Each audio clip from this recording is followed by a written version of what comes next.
So one stock that hasn't been feeling that heat of wilting is Nvidia. It is on your list today. What's the approach now, especially given the outperformance we've seen recently? Yeah, so the way I look at AI, Diane, is we're witnessing or living through like electricity being put in houses. And so they had to build a power grid, they had to mine for copper and run lines to the house, and then they needed switches to activate the electricity in the house.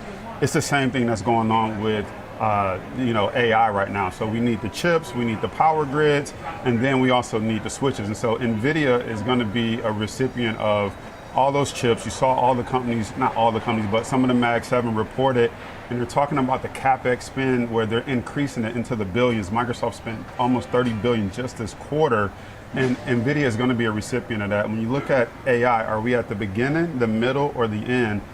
I can assure you that we're at the beginning, or else they wouldn't be raising their CapEx. They haven't even paused it yet, let alone start to say we're going to slow down spending on it. So I believe we're still at the beginning stages, and companies like Nvidia are going to be a recipient of all that CapEx spend for chips. Okay, all right. So before we get into more details on your trade, I want to bring in Ben to take a look at this chart. I always love Ben's perspective. Ben, what do you notice about the patterns here?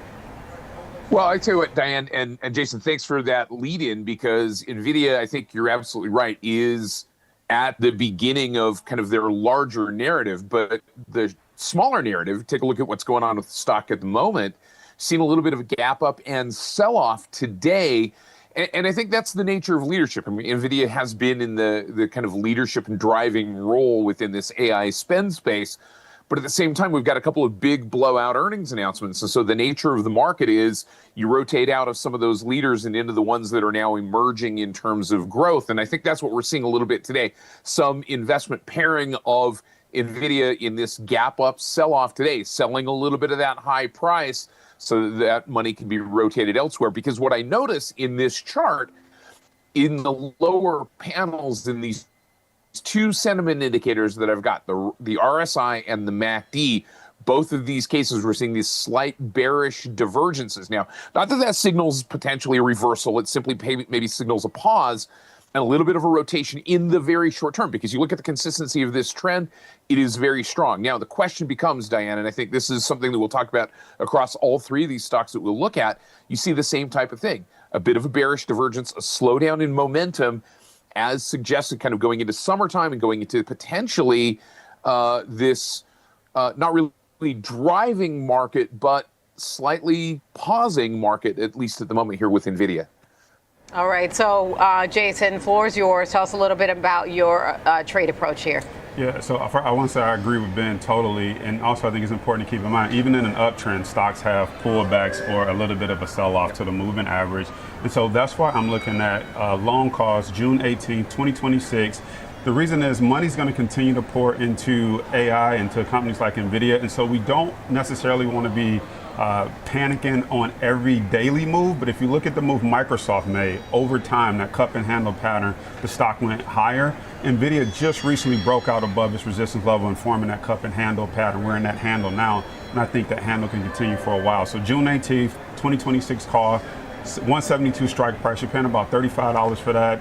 Break even is 207. You got 322 days for that trade to mature. And like any trade, you want to think about, where would I be wrong at if this trade goes against me? I'm looking at the 20-day moving average, where you want to start to reconsider if you need to take a small loss or roll some put options into that play to protect your account. Okay. Nvidia is undoubtedly the firm that has profited the most from the current wave of artificial intelligence, AI. The stock has risen more than 1,100% since the beginning of 2023, which is more than 16 times the gains made by the S&P 500 during that same period. It's normal for investors to question whether they miss the train when a stock goes through such rapid generational growth. Nvidia is still in a strong position to be a fantastic growth opportunity for investors, even though I wouldn't anticipate 1,100% increases over the next 3 years. It all boils down to the anticipated expansion of data centers. Graphics processing units, GPUs, of which Nvidia is the primary supplier, are the brains of data centers. In the data center GPU industry, it owns over 92% of the market. Nvidia's data center sales climbed 73% year over year to $39.1 billion in the first quarter of its fiscal year, which ended on April 27th.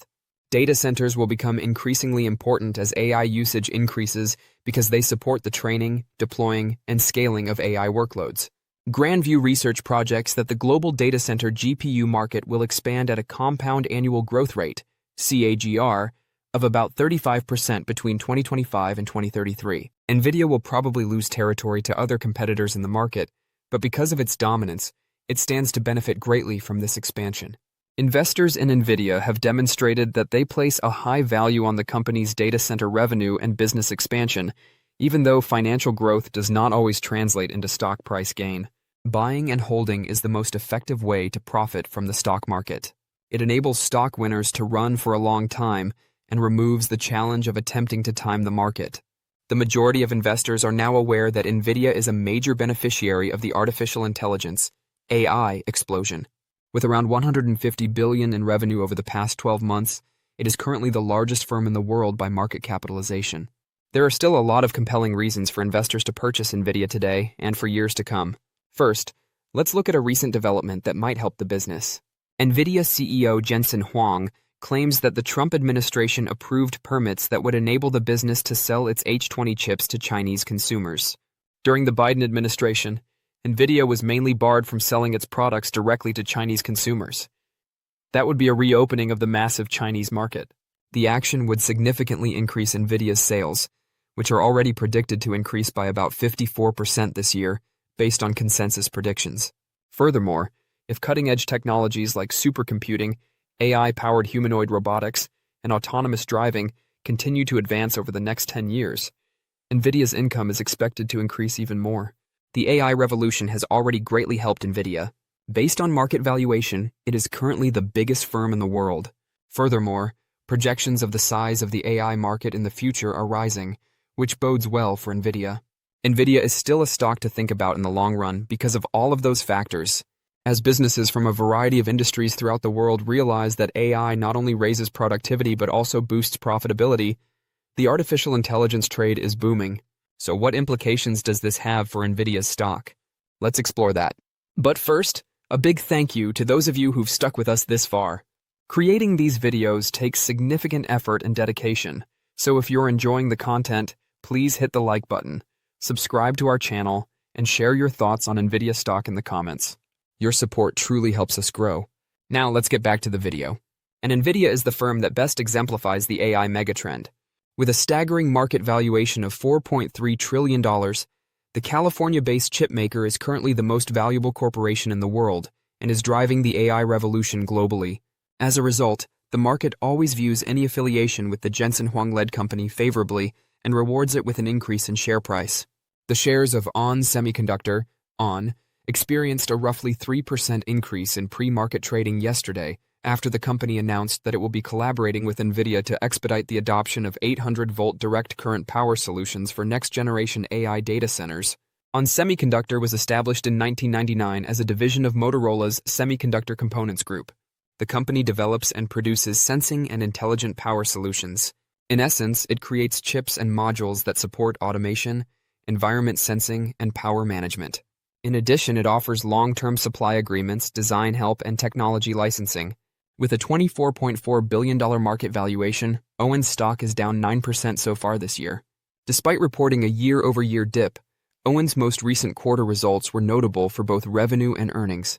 In actuality, ON's bottom line has just once fallen short of projections in the last 9 quarters. Revenues for ON were $1.4 billion in the first quarter of 2025, representing a 22.4% annual decline. With PSG, AMG, and ISG reporting revenues of $645.1 million, a 26% YOY, $566.4 million, 19% YOY, and $234.2 million, 20% YOY, respectively, all revenue divisions saw a decline from the prior year. The quarter's earnings were $0.50 per share, which was more than the average forecast of $0.50 per share, but less than the $1.08 figure from the previous year. Compound annual growth rates, CAGRs, for ON's sales and earnings over the last 10 years have been 7.20% and 12.72%, respectively. In terms of cash flows, ON's situation is slightly better. In the first quarter of 2025, Net cash from operating operations was $602.3 million, which was more than the $498.7 million recorded during the same period last year. Additionally, free cash flow rose from $264.8 million in Q1 2024 to $454.7 million. The company's total cash and equivalents balance at the end of the quarter was around $3 billion, which was more than its short-term debt balance of $496.6 million. ON anticipates earnings of €48 to €58 per share and revenues of between $1.4 billion and $1.5 billion for the second quarter of 2025. On August 4th, ON will release its Q2 financial results.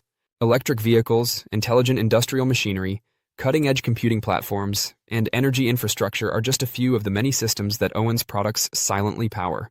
It is protected against the severe fluctuations observed in any one market by its dispersion across industries. Notably, there are a few key areas where it excels. ON is advancing radar and LiDAR technologies for automobiles and factory automation in the field of intelligent sensing. Power management chips, which effectively control and distribute energy, are another important market. In actuality, one company generates almost half of Ontario's income. Then comes its mixed signal and analog segment, which accounts for about 37% of the total revenue. These chips are essential in demanding settings where dependability is paramount, such as automotive systems or manufacturing facilities. In general, the emphasis is on high reliability, long-cycle products that provide consistent, recurring demand. In the meantime, ON has also placed a significant wager on silicon carbide. These chips are perfect for electric vehicles since they are designed to withstand higher voltages and temperatures than typical silicon. SiC use is accelerating as the EV market grows. ON is gaining popularity with automakers, particularly in the quickly expanding Chinese market, and has already secured a number of noteworthy design victories. The company's strategic agility is also seen in its M&A actions. The fact that ON paid $115 million to acquire a United Silicon Carbide subsidiary from Qorvo shows how committed it is to being a significant force in this new industry. Shortly before that acquisition, Qorvo had acquired the identical unit in 2021. Don't forget to share your thoughts and experiences in the comments below. Your input helps create a more knowledgeable community where we can all learn and grow together in the world of investing. Stay up to date with the latest market trends, insights, and key updates by subscribing to Investing Tutorial.